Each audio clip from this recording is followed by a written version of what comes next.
And speaking of travel nightmares, take a look at this live shot of traffic right now at the Delaware Memorial Bridge in New Jersey. That bridge is shut down on both sides right now due to a gas leak. All of those people trying to get home after the holidays, and now they're stuck waiting.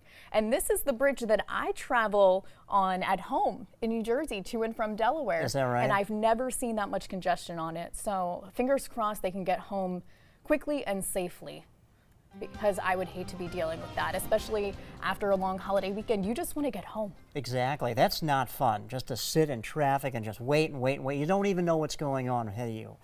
The story, though, is what's happening in the Central Plains, as you just touched on. That's what we were just talking about. Yeah, and it is a mess. So let's check it out right now. We have blizzard warnings stretching from northern Illinois through northern Missouri into northeast Kansas. Now, where the warm part of the storm is, you have warm air and the precipitation is falling as rain, and mind you, heavy rain. But on the northwest side of the storm, where it's cold and below freezing, that precipitation is falling as snow. And the winds are picking up because this system is very tightly wound, and by the time this is done, it could total up to 6 to 12 inches in some locations, maybe even more in some isolated spots. And then you have the winds about 35, 40 miles per hour blowing that snow and causing whiteout conditions. If you're flying out of SRQ to, say, O'Hare tonight, forget about it. 5+ hours of a delay because they're icing the planes, and it's just causing a ripple effect for delays and cancellations. Not a good situation in the Midwest right now. For us today was a very pleasant day. We had a few clouds that kind of skirted across the sky and very mild conditions. Right now our radar remains quiet. That's going to be the case at least for the next 24 hours because there is a change coming our way. Right now it's 73, pretty comfortable conditions, and a westerly southwesterly wind. Well, the winds will be light.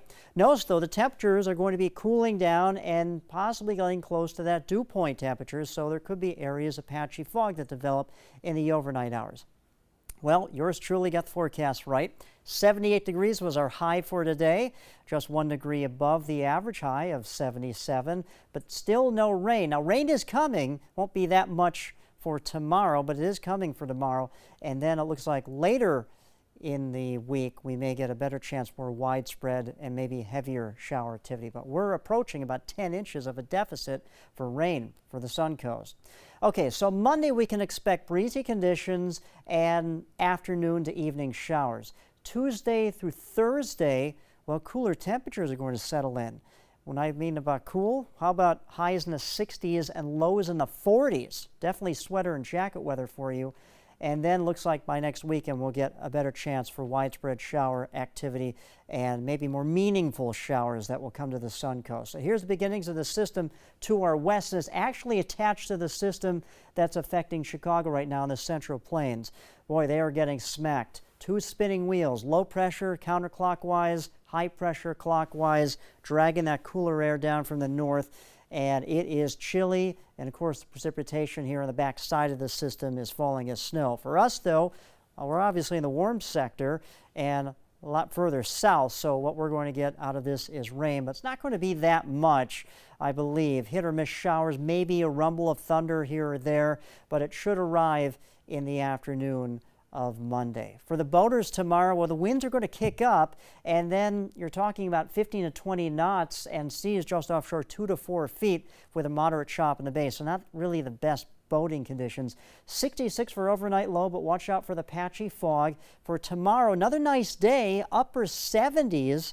But then that front comes in, and then we're talking about highs only topping out in the 60s on Tuesday and Wednesday. We may not even get out of the mid-60s on Wednesday. And notice the lows. We're going to cool down into the mid-40s. Some areas inland, possibly the lower 40s, but plenty of sunshine through Friday. And then another system brings more rain over this next weekend.